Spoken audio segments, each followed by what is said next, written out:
So video start ಮಾಡೋಕ್ಕಿಂತ ಮುಂಚೆ ಯಾರ್ಯಾರು ಮಾರುತಿ 800 ಕಾರಲ್ಲಿ ಡ್ರೈವಿಂಗ್ ಕಲ್ತಿದ್ದೀರಾ ಅಂತ ಕಮೆಂಟ್ ಮಾಡಿ. ಸೊ ಯಾಕಂದರೆ ಈ ಒಂದು ಕಾರು ಡ್ರೈವಿಂಗ್ ಕಲಿಯೋಕ್ಕೆ ತುಂಬಾ ಹೇಳಿ ಮಾಡಿಸಿದ ಕಾರು ಅಂತ ಹೇಳ್ಬೋದು. ಯಾಕಂದರೆ ಸೈಜ್ ಆಗಿರ್ಬೋದು, ಆಮೇಲೆ ಇಂಜಿನ್ದು ಪವರ್ ಫಿಗರ್ಸ್ ಆಗಿರ್ಬೋದು, ಎಲ್ಲ ಕರೆಕ್ಟಾಗಿದೆ ಅಂತಲೇ ಹೇಳ್ಬೋದು ಕಾರ್ ಕಲಿಯೋರಿಗೆ. ನೆಕ್ಸ್ಟು ಯಾರ್ಯಾರ ಮನೆಗೆ ಮಾರುತಿ 800 ಕಾರು ಫಸ್ಟ್ ಕಾರಾಗಿ ನಿಮ್ಮ ಮನೆಗೆ ಬಂದಿದೆ ಅಂತ ಕಮೆಂಟ್ ಮಾಡಿ ತಿಳಿಸಿ. ಯಾಕಂದರೆ ಆಗಿನ ಕಾಲದಲ್ಲಿ ಕಾರ್ ತೊಗೊಳ್ಳೋದೇ ಒಂದು ಡ್ರೀಮ್ ಆಗಿದ್ದಾಗ ಆ ಒಂದು ಡ್ರೀಮ್ನ ನನಸು ಮಾಡಿದಂಥ ಕಾರು ಈ ಒಂದು ಮಾರುತಿ 800 ಕಾರ್ ಅಂತಲೇ ಹೇಳ್ಬೋದು. ಸೊ ಫೈನಲ್ ಆಗಿ ಇನ್ನೂ ಎಷ್ಟು ಜನದ ಹತ್ರ ಈ ಥರ ಮಾರುತಿ 800 ಕಾರ್ ಅವೈಲೇಬಲ್ ಇದೆ ಅಂತ ಕಮೆಂಟ್ ಮಾಡಿ ತಿಳಿಸಿ. ಸೊ ಇನ್ನು ಎಷ್ಟು ಜನ ಈ ರೀತಿ ಓಲ್ಡ್ ಕಾರ್ಸ್ಗಳನ್ನ ಮೇಂಟೈನ್ ಮಾಡ್ತಿದ್ದಾರೆ ಅಂತ ನನಗೂ ಕೂಡ ಒಂದು ಐಡಿಯಾ ಸಿಗುತ್ತೆ. ಬಿದ್ದೋಗ್ಬಿಟ್ರೆ ಅದಕ್ಕೆ ಒಂಚೂರು ತೆಗಿಯೋದು. ಇಲ್ಲ ಆ ಕಡೆ ಹಳ್ಳ ಐತೆ. Thank you, bye. ಸೊ ನಮಸ್ಕಾರ ಕರ್ನಾಟಕ, ನಾನು ನಿಮ್ಮ ಡಕೋಟಾ ಇಂಜಿನಿಯರ್.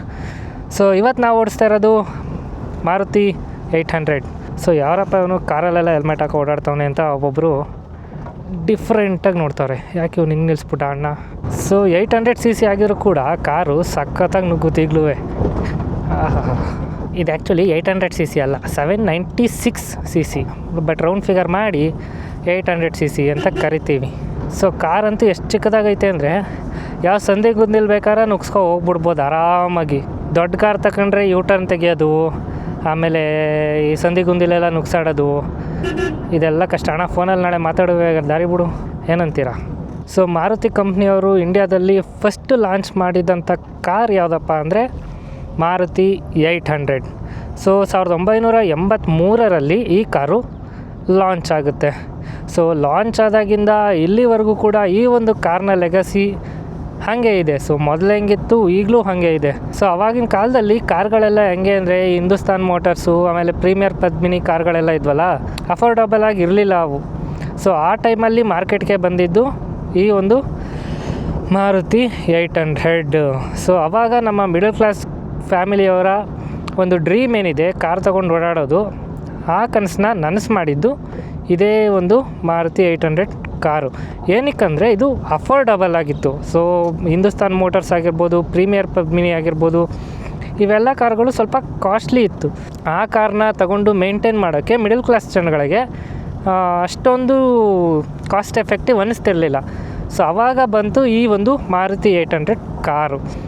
ಸೊ ಆವಾಗ ತುಂಬಾ ಅಫೋರ್ಡಬಲ್ ಆಗಿತ್ತು, ಆಮೇಲೆ ಮೇಂಟೆನೆನ್ಸ್ ಕೂಡ ಅಷ್ಟೇ ತುಂಬಾ ಚೀಪಾಗಿತ್ತು ಅಂತಲೇ ಹೇಳ್ಬೋದು. ಚೀಪ್ ಅನ್ನೋದಕ್ಕಿಂತ ಅಫೋರ್ಡಬಲ್ ಮೇಂಟೆನೆನ್ಸ್ ಅಂತಲೇ ಹೇಳ್ಬೋದು. ಸೊ ಸ್ಪೇರ್ ಪಾರ್ಟ್ಸ್ ಆಗಿರ್ಬೋದು, ಸರ್ವಿಸಿಂಗ್ ಆಗಿರ್ಬೋದು, ಇದೆಲ್ಲ ಅಫೋರ್ಡಬಲ್ ಆಗಿತ್ತು. ಸೊ ಅದಕ್ಕೆ ಮಾರುತಿ ಕಾರು ಆವಾಗಿಂದ ಇವಾಗಿನವರೆಗೂ ಮಾರ್ಕೆಟ್ನ ಲೀಡ್ ಮಾಡ್ತಾನೆ ಬಂದಿದೆ ಅಂತ ಹೇಳ್ಬೋದು. ಸೊ ಆ್ಯಕ್ಚುಲಿ ನಂದು ಫಸ್ಟು ಅಂದರೆ ಝೆನ್ ಕಾರ್ ವಿಡಿಯೋ ನೋಡಿದ್ದೀರಾ ಅನಿಸುತ್ತೆ. ಝೆನ್ಗಿಂತ ಮೊದಲು ಬಂದಿದ್ದು ಈ ಒಂದು ಮಾರುತಿ 800 ಕಾರು. ಈ ಕಾರ್ ನಂದಲ್ಲ, ಆ್ಯಕ್ಚುಲಿ ನನ್ನ ಫ್ರೆಂಡ್ ಪವನಂದು. ವಿಡಿಯೋ ಮಾಡ್ಬಿಟ್ಟು ಕೊಡು ಅಂತ ಇವತ್ತು ಇಸ್ಕೊಂಬಂದಿದ್ದೀನಿ. ವಿಡಿಯೋ ಮಾಡಿಬಿಟ್ಟು ವಾಪಸ್ ಕೊಟ್ಬಿಡ್ಬೇಕು. ಸ್ಟೇರಿಂಗ್ ವೀಲ್ ನೋಡ್ಬೋದು, ಲಾರಿ ಸ್ಟೇರಿಂಗ್ ಥರ ಕಾಣಿಸ್ತೈತೆ ಅನಿಸುತ್ತೆ ನಿಮ್ಗಲ್ವಾ? ಯಾಕಂದರೆ ಇಲ್ಲಿ ಮೀಟ್ರ್ ಕನ್ಸೋಲ್ ಬರುತ್ತಲ್ಲ, ಅಲ್ಲಿ ಕ್ಯಾಮ್ರಾ ಮೌಂಟ್ ಮಾಡಿದ್ದೀನಿ. ಹೆಂಗೆ ಕಾಣಿಸುತ್ತೆ ನೋಡೋಣ ಅಂತ. ಇದು ಒಂಥರ ಚೆನ್ನಾಗಿದೆ ಅಂದ್ಕೊಳ್ಳಿ, ಆ್ಯಂಗಲ್, ಡಿಫ್ರೆಂಟ್ ಆ್ಯಂಗಲ್. ಸೊ ಈ ಕಾರಲ್ಲಿ ನಮಗೆ 4 ಸ್ಪೀಡ್ ಮ್ಯಾನ್ಯುವಲ್ ಗಿಯರ್ ಬಾಕ್ಸ್ ಬರುತ್ತೆ ವಿತ್ 1 ರಿವರ್ಸ್ ಗೇರು. ಯಾಕಂದರೆ ಹಿಂದಕ್ಕೆ ಹೋಗ್ಬೇಕಲ್ಲ, ಜಾಸ್ತಿ ಮುಂದಕ್ಕೆ ಹೋಗ್ಬಿಟ್ರೆ ಹಿಂದಕ್ಕೆ ಬರೋಕ್ಬೇಕಲ್ಲ. ಸೊ ಅದಕ್ಕೆ ಒಂದು ರಿವರ್ಸ್ ಗೇರ್ ಕೊಟ್ಟವ್ರೆ. ಸೊ ಆಲ್ಮೋಸ್ಟ್ ಒಂದು 36 to 40 bhp ಪವರ್ನ ಪ್ರೊಡ್ಯೂಸ್ ಮಾಡುತ್ತೆ. ಸೊ ನೀವು ಕೇಳ್ಬೋದು ತುಂಬ ಕಮ್ಮಿ ನಂಬರ್ಸ್ ಆಯಿತು ಅಂತ. ಜನಗಳು ಕಾರ್ ತಗೊಳ್ತಿದ್ದಿದ್ದ ಪರ್ಪಸ್ಸು ರೇಸ್ ಮಾಡೋಕ್ಕಲ್ಲ, ಫ್ಯಾಮಿಲಿಯಲ್ಲಿ ಎಲ್ಲ ಒಂದು ಟ್ರಿಪ್ಗೆ ಹೋಗೋಕ್ಕೆ, ಮನೆ ಕಡೆ ಓಡಾಡ್ಕೊಂಡಿರೋಕ್ಕೆ ಕಾರ್ ಯೂಸ್ ಮಾಡ್ತಿದ್ದದ್ದು ಜಾಸ್ತಿ. ಸೊ ಸಾಕಾಗಿತ್ತು ಆ ಪವರ್ ಫಿಗರ್ಸು. 36 to 40 bhp ಏನಿದೆ, ಇಟ್ಸ್ ಎನಫ್ ಅಂತಲೇ ಹೇಳ್ಬೋದು. ಸೊ ಇಲ್ಲಿ ಕೆಳಗಡೆ ನೋಡ್ಬೋದು, ಇದು ಎಕ್ಸ್ಲೇಟ್ರು, ಇದು ಬ್ರೇಕು, ಇದು ಕ್ಲಚ್ಚು. ಸೊ ನಾರ್ಮಲ್ ಎಲ್ಲ ಕಾರಲ್ಲಿ ಹೆಂಗಿರುತ್ತೋ, ಅಂದರೆ ಎಲೆಕ್ಟ್ರಿಕ್ ಕಾರ್ಸ್ ಅಲ್ಲ, ಎಲ್ಲ ಕಾರಲ್ಲಿ ಹೆಂಗಿರುತ್ತೋ ಮ್ಯಾನ್ಯುವಲ್ ಕಾರ್ಸಲ್ಲಿ ಹಂಗೆ 3 ಪೆಡಲ್ಸು, ಇದೊಂದು ಗೇರ್ ಲಿವರು, ಇದೊಂದು ಹ್ಯಾಂಡ್ ಬ್ರೇಕು. ಸೊ ಕ್ಲಚ್ ಹಾಕು, ಗೇರ್ ಹಾಕು, ಹ್ಯಾಂಡ್ ಬ್ರೇಕ್ ರಿಲೀಸ್ ಮಾಡು, ಒಯ್ತಾ ಇರು, ನುಗ್ಗುತ್ತೆ ಹಂಗೆ ಕಾರು. ಸೌಂಡ್ ನೋಡ್ಬೋದು ಕಾರ್ದು ಎಷ್ಟು ಸಖತ್ತಾಗಿ ಕೇಳಿಸ್ತಿದೆ ಅಂತ.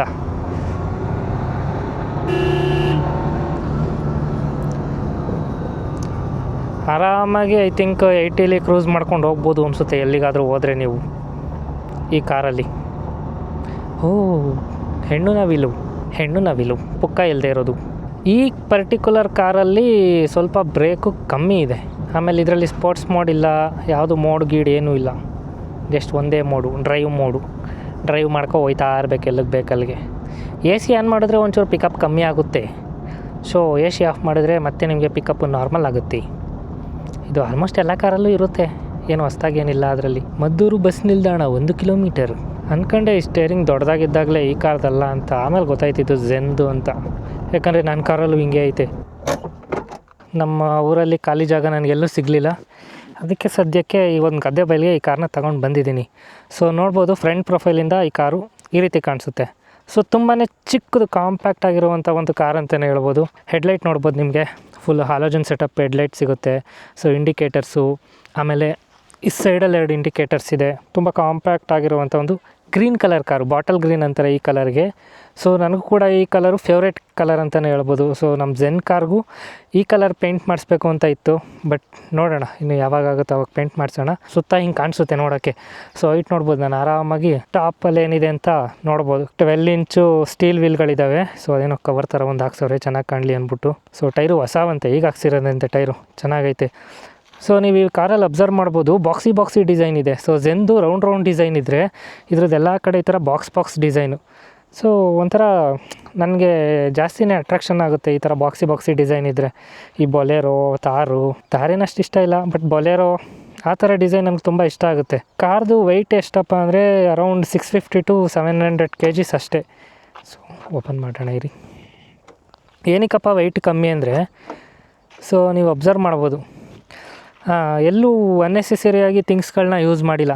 ಡೋರ್ ಸೈಜು ಅಷ್ಟೇ, ಜಾಸ್ತಿ ದಪ್ಪ ಇಲ್ಲ. ಸೇಫ್ಟಿ ಫೀಚರ್ಸ್ ಎಲ್ಲ ನೀವು ಎಕ್ಸ್ಪೆಕ್ಟ್ ಮಾಡೋಂಗೇ ಇಲ್ಲ ಜಾಸ್ತಿ, ನಿಮಗೆ ಬಿಟ್ಟಿದ್ದದೆಲ್ಲ. ಡೋರ್ ಹ್ಯಾಂಡಲ್ಸ್ ನೋಡಿ ಎಷ್ಟು ಚೆನ್ನಾಗಿದೆ, ಸಿಲ್ವರ್ ಕಲರಲ್ಲಿ ಕೊಟ್ಟವ್ರೆ, ಚೆನ್ನಾಗಿ ಕೊಟ್ಟವ್ರೆ. ಇದೊಂದು ಯಾಕೆ ಬ್ಲ್ಯಾಕು ಕಿತ್ತೋಗ್ಬಿಟ್ಟೈತೆ ಅನಿಸುತ್ತೆ ಮೋಸ್ಟ್ಲಿ. ಇದು ಪೆಟ್ರೋಲ್ದು ಟ್ಯಾಂಕು, ಕೀ ಹಾಕ್ಬಿಟ್ಟು ಓಪನ್ ಮಾಡ್ಕೊಬೋದು ಬೇಕು ಅಂದರೆ. ಇಂಟೀರಿಯರ್ ನೋಡ್ತೀನಿ ಅಂದರೆ ಹಿಂಗೈತೆ.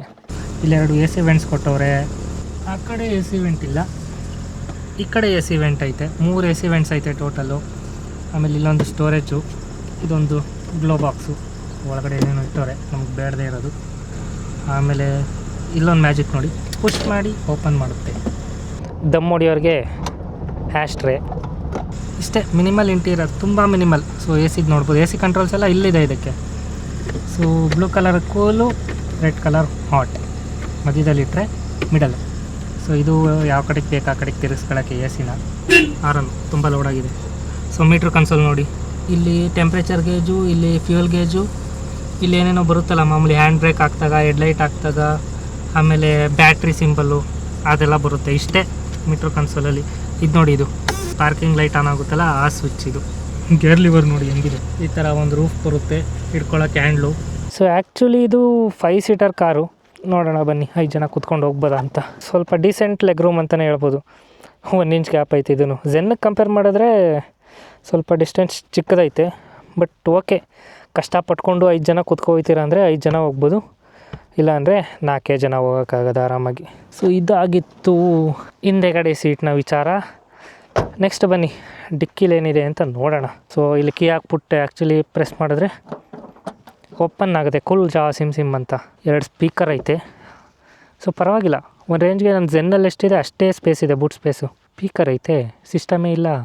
ಮೋಸ್ಟ್ಲಿ ಫ್ಯೂಚರ್ ಪ್ಲ್ಯಾನಿಂಗ್ ಅನಿಸುತ್ತೆ. ನೋಡೋಣ, ನನ್ನ ಫ್ರೆಂಡ್ ಹಾಕ್ಸಿದ್ಮೇಲೆ ಒಂದ್ಸಲ ನೋಡೋಣ ಸೌಂಡ್ ಎಲ್ಲ ಹೆಂಗೆ ಬರುತ್ತೆ ಅಂತ. ಸೊ ಇಷ್ಟೇ ಡಿಕ್ಕಿ ಸ್ಪೇಸು. ಒಂದು ಕಡೆ ಮಾತ್ರ ಇದು ಕೊಟ್ಟಾರೆ ಹೈಡ್ರಾಲಿಕ್ಕು, ಕಾಸ್ಟ್ ಕಟ್ಟಿಂಗ್. ಹಿಂದೆಗಡೆ ನೋಡ್ಬೋದು ನೀವು, ಮಾರುತಿ ಸುಜುಕಿ ಮತ್ತು 800 ಅಂತ ಬ್ಯಾಡ್ಜಿಂಗ್ ಇದೆ. ಬನ್ನಿ ಹೋಗೋಣ.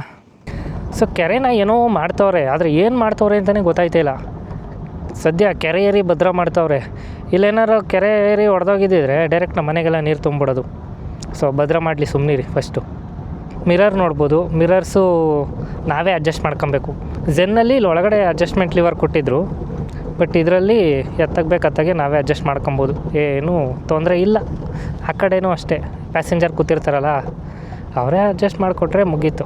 ಟಾಪ್ ಸ್ಪೀಡ್ ಎಷ್ಟು ಕೊಟ್ಟವ್ರೆ? 140 ಕೊಟ್ಟವ್ರ. 140 ಹೋಗುತ್ತಾ ಈ ಕಾರು? ಗಾಳಿಯಲ್ಲಿ ಹಾರಿಬಿಡುತ್ತೆ 140 ಹೋದರೆ. ಯಾಕಂದರೆ ಅಷ್ಟೊಂದು ಸ್ಟೆಬಿಲಿಟಿ ಎಕ್ಸ್ಪೆಕ್ಟ್ ಮಾಡೋಂಗಿಲ್ಲ ಈ ಕಾರಲ್ಲಿ, ಯಾಕಂದರೆ ಟೈರು ತುಂಬ ಚಿಕ್ಕದು, ಆಮೇಲೆ ಬಾಡಿ ವೆಯ್ಟು ಇಲ್ವಲ್ಲ ಹಾಗೆ. ಆಮೇಲೆ ಇನ್ನೊಂದು ಏನು ಸ್ಪೆಷಲ್ ಗೊತ್ತಾ, ಪುಷ್ ಮಾಡಿ ಸ್ಟೋರ್ ಮಾಡ್ಕೊಳ್ಳಿ ಅಂತ ಇಲ್ಲೊಂದು ಜಾಗ ಕೊಟ್ಟವ್ರೆ.